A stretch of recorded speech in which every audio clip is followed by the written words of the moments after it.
What will you discover at Luray Caverns? From the tippy tops of their ropes course, breathtaking views of the Shenandoah Valley, from deep down below in the caverns, wonder and awe from all the formations built over billions of years. And in the spaces in between, you can walk through history, see the evolution of the automobile, and even meet the mayor of Toy Town Junction. Open 365 days a year, discover the perfect holiday adventure the whole family will love at Luray Caverns. Plan your trip at LurayCaverns.com.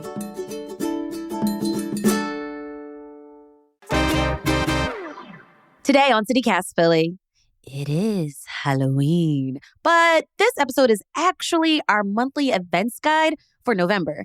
We'll be sharing some of the coolest places to go, restaurants you gotta try, and free things to do this month. This month is packed with the return of the Giant Heart, a fake living room on fire, holiday cheer, and so much food. Oh, and after the interview, CEO of CityCast, David Plotz, will be joining us for a conversation sponsored by Luray Caverns about a huge cave system that is near the Shenandoah Mountains. Stick around to learn more. It's Thursday, October 31st. I'm Trenae Nuri, and here's what Philly's talking about.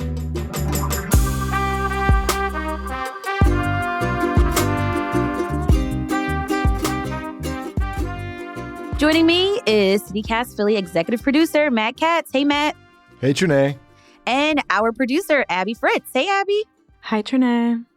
So Matt and Abby and I are the team behind CityCast Philly. We're a daily local podcast helping you keep up with the news and feel more connected to Philly. And we have a daily newsletter too, Hey Philly. It's got event listings and a compilation of what's in the news. There's a link in our show notes. So today is our monthly events guide, and this is one of my favorite episodes that we do together. Oh, this is my first time joining you guys for this episode. I've listened in the past and learned some things, so now the pressure's on me to try to bring it. Heck yeah, we're watching you, Matt.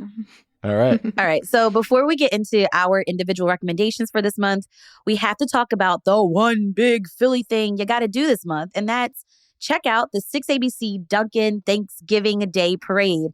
This is the oldest parade in the country, and some of the best marching bands and dance troupes come and march along Ben Franklin Parkway. There's costumes and live entertainment. Matt, Abby, have you ever woke up early to get a spot along the parade route?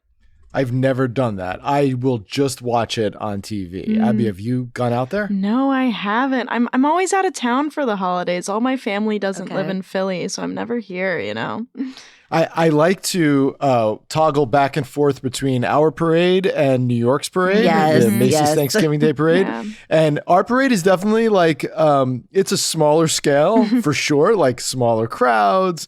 The floats are not nearly as big, but the New York parade is such like a means of selling crap to us. Like it's whatever show is on NBC, whatever shows on Radio City Music Hall or whatever. Right. Yeah. It's all like everything feels like a big commercial. Everything feels like it's being sponsored by like whatever shows on NBC in the fall or whatever shows at Radio City at the moment. There's all kinds of, actors that are affiliated with the sponsors of the parade that somehow have this big role in the thing. Whereas ours feels more legit. It feels more genuine, DIY and Philly, Yeah. If you're like me, I will be doing probably some last minute food shopping or cooking on Thanksgiving morning. And yes, I'm going to toggle between the two shows. But I also like watching, after all the parades, the National Dog Show on NBC. Oh, totally, yes. Me too. Love that. So this is like the month of traditions, I feel like. I love a good poodle group. I prefer the ugly dogs, honestly. Wait, have you guys ever seen that? It's like a comedy about the dog show. Yeah. Best in Show. Best in Show. Yes, Best in Show. Best in Show is hilarious. It's a spoof on it, and it's based in Philadelphia. Yep. Really? Yep. Because the dog show is in Philadelphia, and it's a mockumentary about the dog show. I'm gonna have to watch that this month. That's our first rec, guys. We gotta watch this movie. There you go. Matt, what do you plan on doing this November? My big ticket item this November is to go to a Sixers game. I go to 3 Sixers games every year. Okay. I will buy tickets off my buddy who's got the season tickets. Nice. Yeah. It is expensive. It is not cheap, but I will tell you, it's a full entertainment experience. Like, even if you're not paying attention to the action on the court, there is so much else happening in that arena. Every time out, they've got something going on the court. I've seen like acrobats. They got dance troops. Wow. They got the guys who come on in the drum line. They got Franklin the dog, the mascot. And there's light shows. They blast fire when the Sixers come out on the court. Also, like, it's a kind of got people like deck out. It's not like a baseball game where people wear, whatever ratty Philly shirt they have lying around. I mean, people look good at a Sixers game, So there's just stuff to see. The environment is vibing and food's good, but it breaks the bank. So I take SEPTA and don't drive, and it's exorbitant. But I find my kids love it. So yeah, we're going to see the Sixers Nets at the end of the month. So we get to boo Ben Simmons. If you're going to a Sixers game, you want to go to a game where there's a good booing opportunity. And obviously Ben Simmons, who made a ridiculous amount of money to not take shots for us for several years, is back in town in a Nets uniform. So always good to have something to boo in Philadelphia. Well, I'm actually looking for the Sixers and Knicks tickets because that was like, the heartbreak of last season when we lost to the Knicks. But yeah, I love a Sixers game. I actually went to club level once and I got to eat. Look at you, girl. I know. Fancy, right? I ate at the Adrian restaurant, and I have to say, if you can get your hands on those tickets and get in there, try the steak. You got to go all out. Wait, so did you eat the steak while watching the game? Yes. Damn. Oh my God. Fancy, right? That's very fancy. That's pretty cool. Luxury. But again, I had one of those like hookups. I knew a guy. Gotta know a guy. Right. Gotta know a guy. The Knicks game is important to go to because last year when the Knicks played the Sixers in the playoffs, there were all these New Yorkers in the crowd and they drowned out the Sixers fans, and it was a embarrassment for us, Yeah. I just hope we make the playoffs. Things were looking good a couple of weeks ago. We got Paul George, and now Paul George is hurt and Embiid's hurt, and we don't know what's going on. But that's the story of our lives as Sixers fans, isn't it? That's like not shocking at all. Right. Abby, what are you doing in November? So I'm doing something very drastically different than sports is what I'm doing.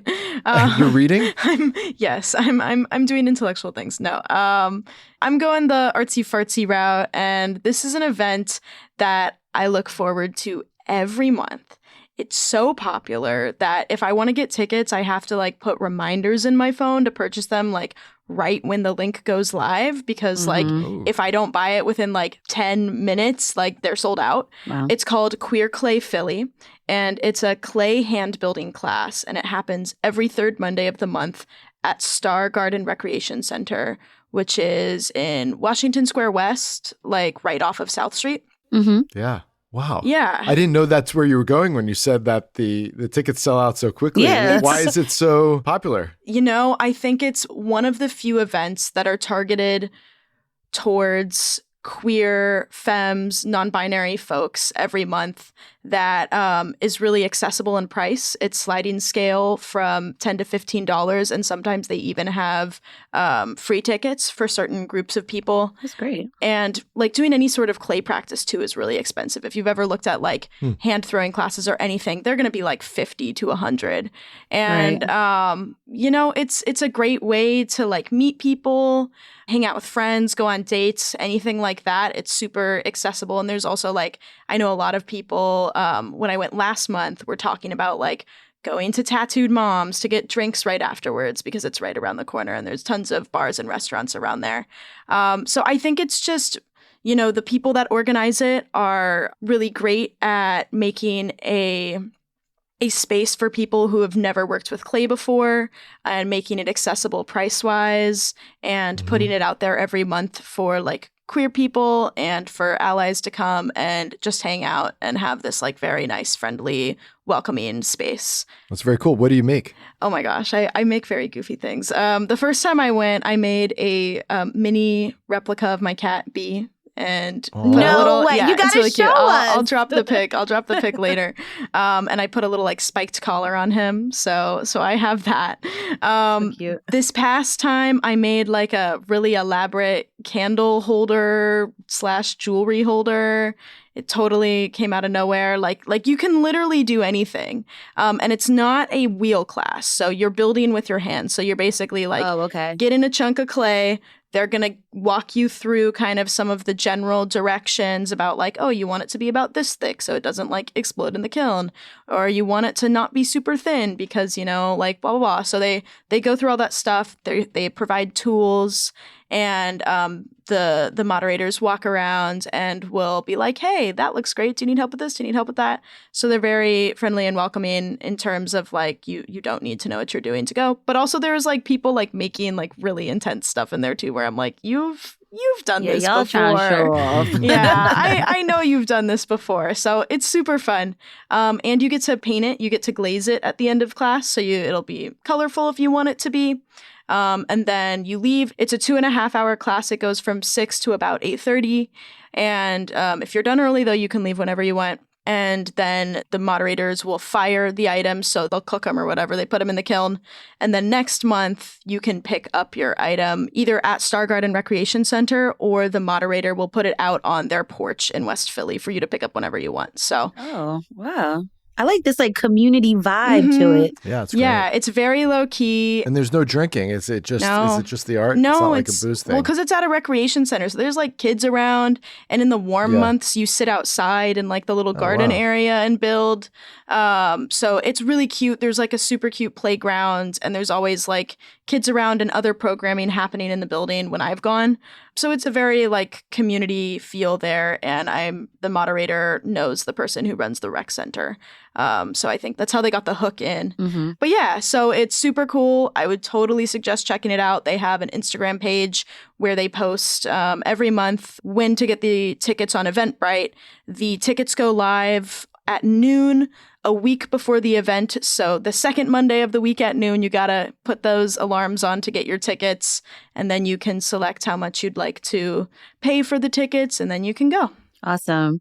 So I'm going to choose a more scientific activity for November. And this one is something where you can bring the kids, Matt. Yeah. The Giant Heart at the Franklin Institute is coming back.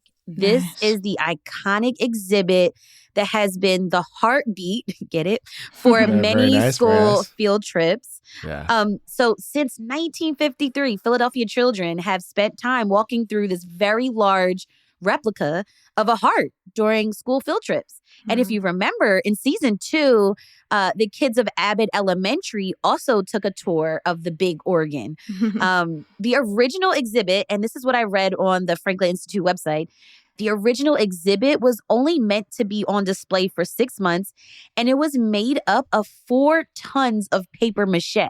Whoa. So it's a little crafty, but like end up being this iconic thing.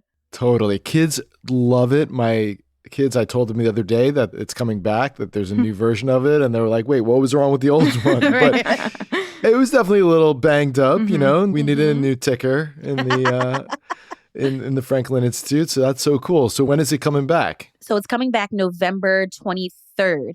Now, it's a part of this like bigger, larger exhibit known as Body Odyssey. So visitors are going to be able to explore the wonders of the human body, like our senses and our circulatory system.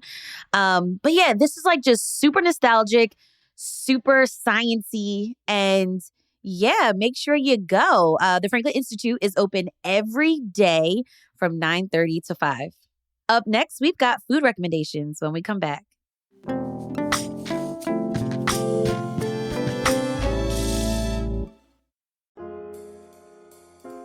This episode is brought to you by BetterHelp. This month is all about gratitude. I'm so grateful for my mom, Linda, for her love and support. But there's another person we don't get to thank enough, ourselves. It's sometimes hard to remind ourselves that we are trying our best to make sense of everything. And in this crazy world, that isn't easy. Here's a reminder to send some thanks to the people in your life, including yourself. If you're thinking of starting therapy, give BetterHelp a try. It empowers you to be the best version of yourself. Let the gratitude flow with BetterHelp. Visit BetterHelp.com/CityCast today to get 10% off your first month. That's BetterHelp, HELP.com/CityCast. Oh, it's such a clutch off-season pickup, Dave. I was worried we'd bring back the same team. I meant those blackout motorized shades. Blinds.com made it crazy affordable to replace our old blinds. Hard to install? No, it's easy. I installed these and then got some for my mom. She talked to a design consultant for free and scheduled a professional measure and install. Hall of Fame son. They're the #1 online retailer of custom window coverings in the world. Blinds.com is the GOAT. Shop Blinds.com right now and get up to 40% off select styles. Rules and restrictions may apply. All right, it's time to eat, y'all. Did you hear about the viral hoagie? No. Which one was that? Okay, so people are flocking to get their hands on Liberty Kitchen's Kale Caesar chicken cutlet sandwich. Oh, this was mentioned in our Hey Philly newsletter. Mm-hmm. So all of this hype is because of TikTokers. People have been ticking and talking about this sandwich. I've never had a salad on a chicken cutlet sandwich before. I don't know if this is like a Delco thing, whatever thing. I'm a, chicken parm type of person, right? But a kale Caesar salad, I mean, it does sound good. The pictures, okay? Let me just paint the picture. Your mouth is going water. A pile of fresh Parmesan cheese, laying on top of this crispy chicken cutlet placed on a seeded hoagie roll. Ooh. That sounds fantastic. But wait, where's the kale? Is the kale on top of that? Is it shredded on there? Yeah, the kale's it's on top. I forgot about the kale. Yeah, kale's on there. It looks as big as a cheesesteak. Oh, wow. Wow. So wait, why was it so? Is it actually that good, or it just took off on TikTok because sometimes things take off on TikTok? Or that's what you're going to investigate this month? I'm going to investigate because, I ate a bunch of cheesesteaks. I got to eat this thing. So Liberty Kitchen is located, now this is where I'm trying to figure out. It says in South Kensington and Fishtown. It's Port Fishington. It's all the same thing. Gotcha. That's a made-up neighborhood term, but it's basically like Port, Richmond, Fishtown, and Kensington are all in one. Yeah, well, it's on 1400 North Front Street. Okay. Yeah. So it's like Fishtown, Kensington border there. Right. Yeah. Cute. Okay, cool. So I also checked out, this place has tomato pies and breakfast bagel sandwiches that look amazing. Okay, do you know if they deliver? Probably. Well, they must, right? Yeah. Okay, Everybody cool. delivers. Matt, what are you eating this November? So Mike Solomonov is my favorite chef in the city, as he is for many of us. And he's got Zahav, obviously, the legendary now Israeli place in Old City that's still, I think, the hardest reservation to get in town. You cannot get in there unless you call. Unless you know a guy. Time or know a guy, exactly. I used to love his old place, Abe Fisher on Sansom Street. It was this modern twist on Ashkenazi Jewish food, Eastern European Jewish food. But that place is gone. Dizengoff is in that spot. It's like a more casual place than Zahav, but really super innovative and delicious. Of course, he's the guy behind Federal Donuts, which we all love. Yeah. So he's got a new spot opening now up in Kensington. It's called Jaffa, inspired by the diverse ancient city Jaffa, which is in Tel Aviv. And the motto of this place is Israeli inspired and citrus forward. And it is definitely not kosher. There's raw scallops, pickled mussels. There's a $120 seafood tower with oysters and clams and shrimp. So all of that's delicious, but none of that is kosher because you're not supposed to have shellfish. So he's really thrown out the book when it comes to traditional Jewish cooking, but it does have the flavors of the region, even if the main course is not what you might necessarily find in a kosher restaurant in Jerusalem. And then the cocktail list is very much citrus forward, which certainly makes it feel like that part of the world. And it's in this former firehouse. So the place looks very cool. He is very attentive to detail when it comes to both decor and the food. So I will be trying to get a reservation before it's impossible to get. Nice. Now, when you said citrus forward, it so made me think of you, Abby, because I know you like a citrus.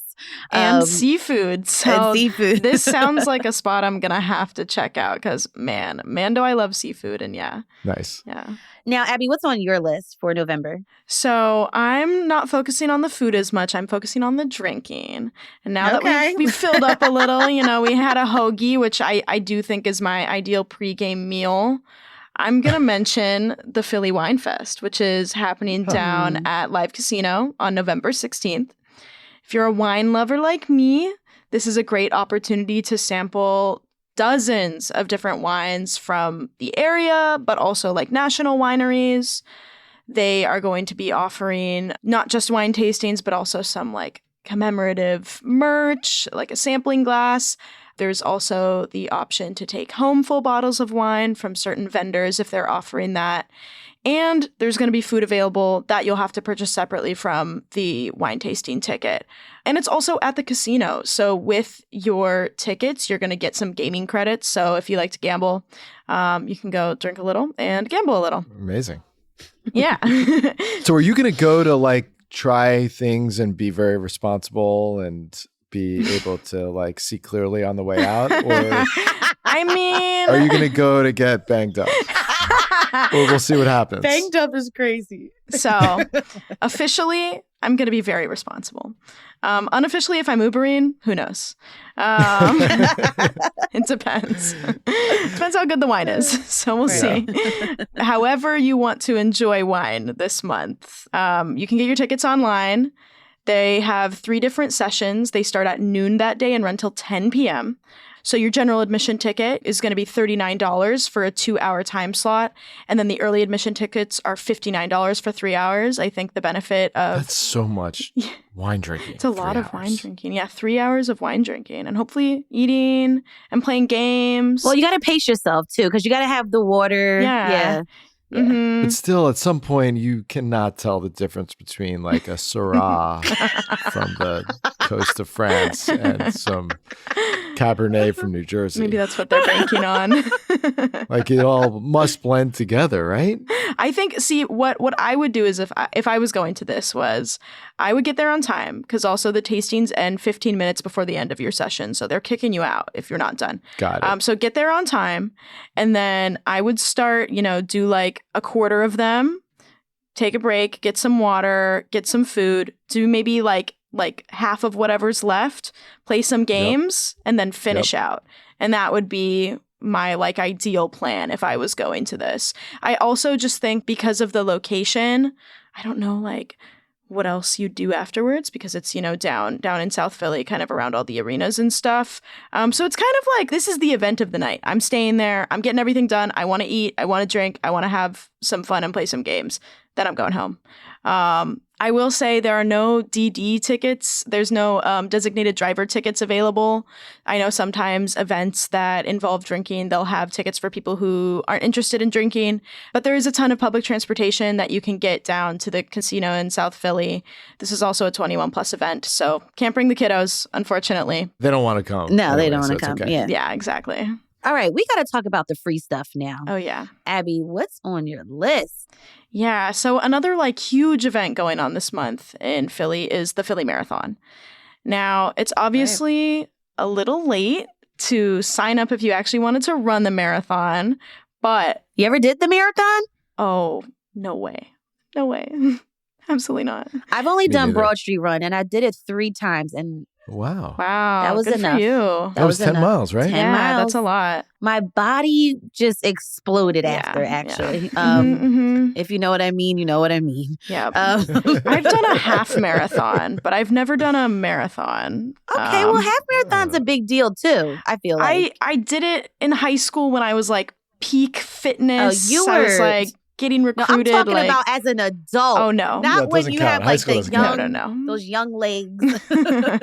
I did a few 5Ks. Hey. Okay. We could do a 5K. Should we do a 5K? CityCast Philly 5K? You know what I want to do? I want to do the Rocky Run. When's the Rocky Run? Yeah, that's great. Oh, the Rocky Run is November 9th. How do people do it? They break it down into a 5K, a 10-mile, or the 13.1 Italian Stallion Challenge. Yeah, cute.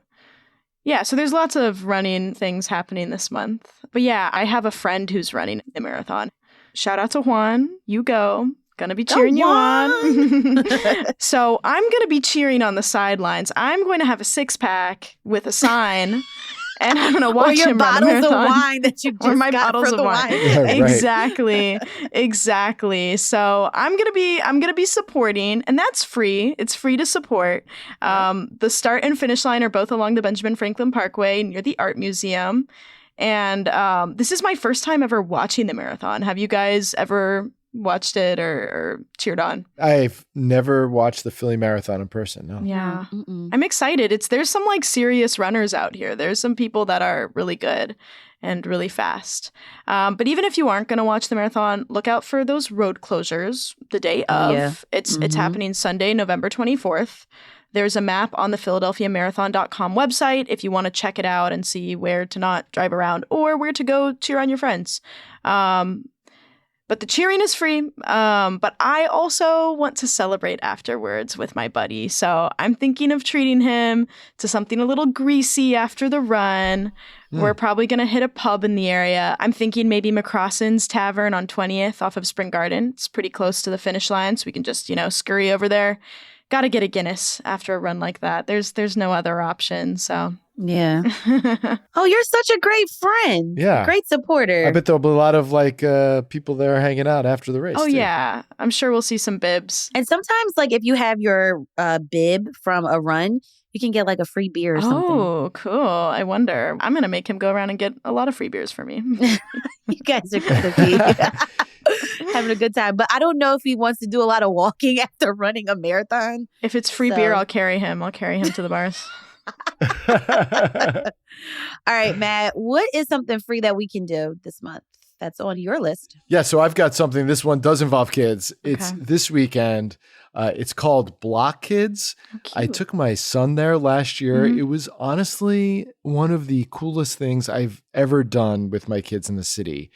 It's totally free. It's this block building competition for kids in grades 1 to 6. Cool. And it's sponsored by the National Association of Women in Construction, with the women's part of the trades unions.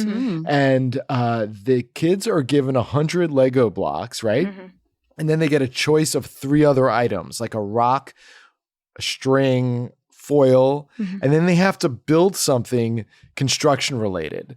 And they're at these long tables, and they tell them to go, right? Yeah. And the parents are in the audience, watching them, and you see their little hands and their little minds going, and they're making these little things, and it is so cute and so well organized. And then these professionals in construction, these people that actually build things for a living, then judge the kids' projects, right? So cool. And they have these really nice prizes that they give to the winners based on age group.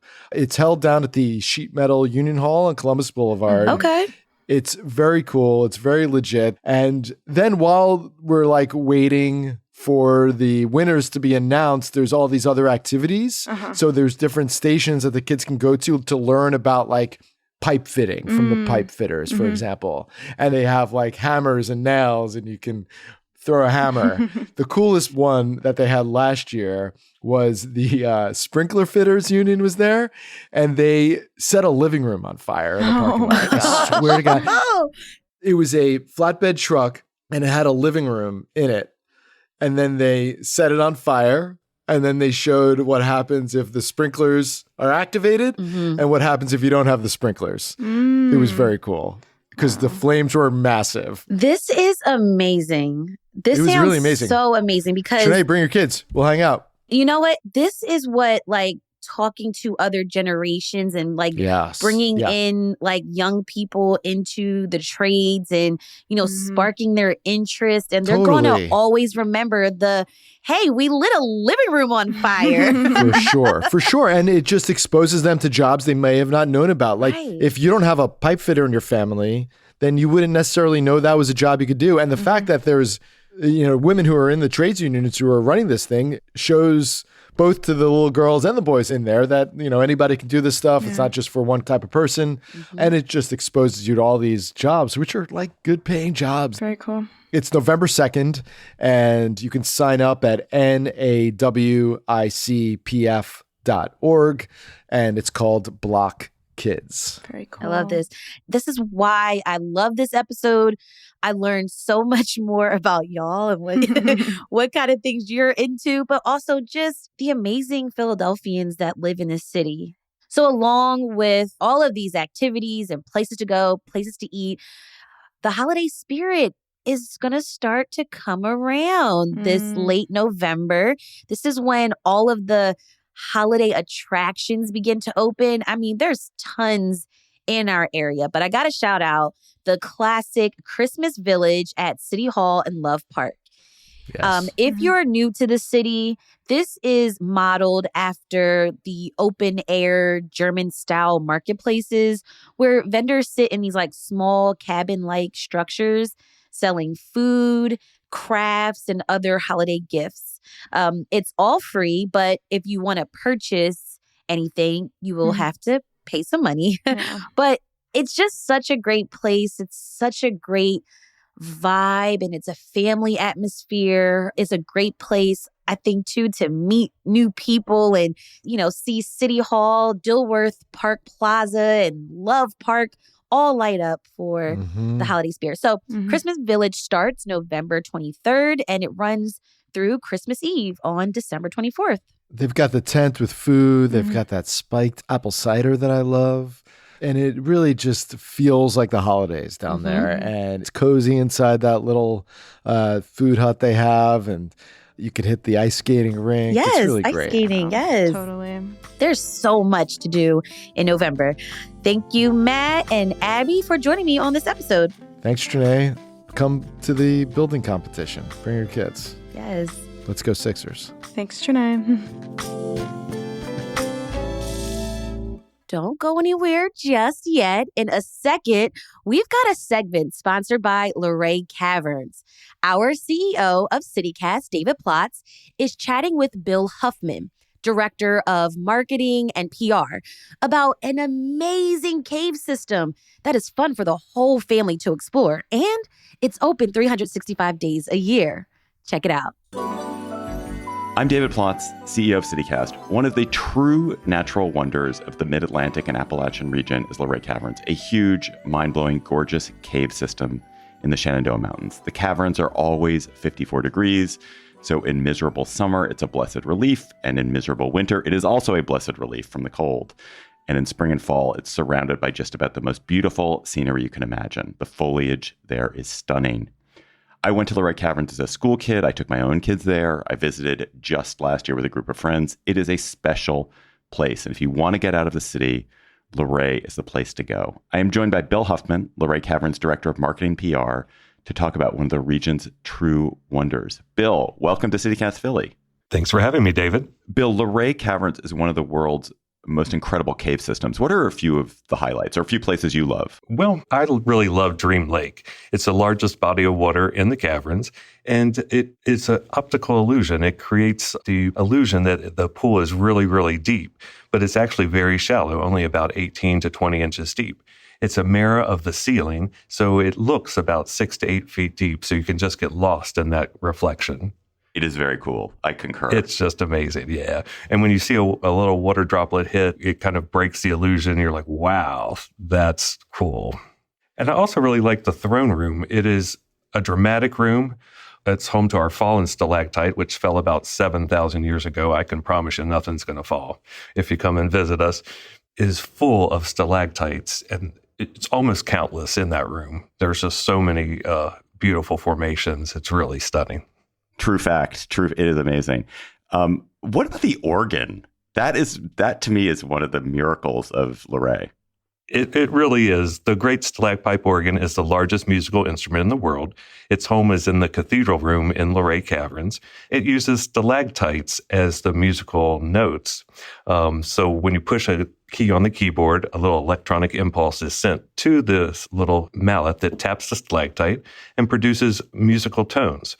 It's all transferred back to that room. The stalactites cover 3.5 acres. So you're actually standing in the world's largest musical instrument. That's amazing. And I think we actually have a clip of the organ. Let's take a listen to it.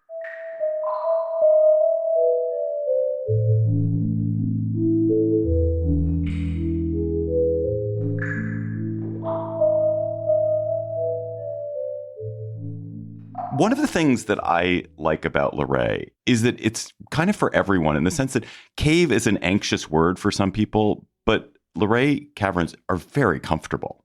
They are very comfortable. We have such large rooms.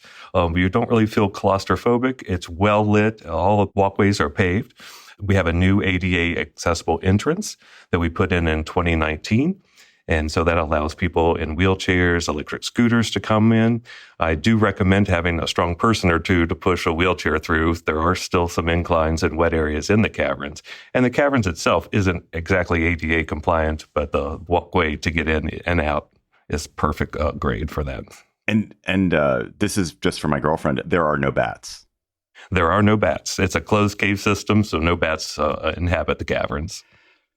And Luray Caverns is not just caverns. What else do you get for your admission to Luray? Sure. Our admission is a great value. Not only do you get the Caverns self-guided tour, but we also have a car and carriage caravan museum on site, which hosts about 140 different items related to transportation and 75 restored vehicles. They're just gorgeous. They go up from carriages to about the 1940s. What's your favorite of the vehicles? Well, my favorite has to be the 1930 Cord. It is a beautiful car. The lines are just absolutely amazing. It has a unique color too. It's kind of seafoam green and then has this aqua trim to it. So it makes a statement. That sounds very South Beach. It really is. And also included in the ticket is our Shenandoah Heritage Village, which is a recreation of a small 19th century farming community and kind of gives a history of the Shenandoah Valley. So when I have gone out to Luray, from DC, I've done day trips, but I've also spent weekends and long weekends and even longer out there. The region is just a very rich place to go, isn't it? It really is. We have the Shenandoah National Park. We're about 9 miles from the central entrance to the park and the Skyline Drive. It's just a beautiful place to come relax. And we also have the Shenandoah River. You can canoe or kayak down the river or float down the river. It's all just right here and amazing. And there are cute towns all around as well. So it's a very pleasant place to go in all respects. Absolutely. Luray downtown is just a quaint, cute little place. So you come and have some great food, do a little shopping. It's wonderful down there. Bill, where can listeners go to learn more about Luray Caverns and to get tickets? Absolutely. You can go to our website, luraycaverns.com, and purchase tickets online, or you can purchase tickets anytime at our main ticket counter. We never sell out. And you guys are open 365 days. So I went actually on Christmas Eve one year. Absolutely. We're open every day of the year, and we welcome visitors all the time. Bill Huffman of Luray Caverns, thanks for joining us on CityCast. Check out Luray Caverns at luraycaverns.com.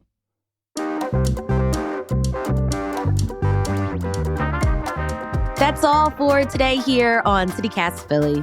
If you enjoyed this episode about what to do in the city this fall season, tell a friend and make those reservations. Rate the show, leave us a review, and hit that subscribe button. Be sure to sign up for our morning newsletter, Hey Philly, to learn about more events happening every day of this month and what else Philly's talking about. We'll be back tomorrow morning with the Friday News Roundup. Bye.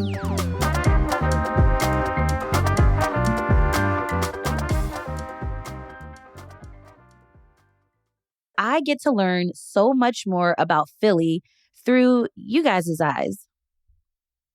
Yeah, sorry. I'm always like, who's going to say something? I thought you were Did the use guys throw you off?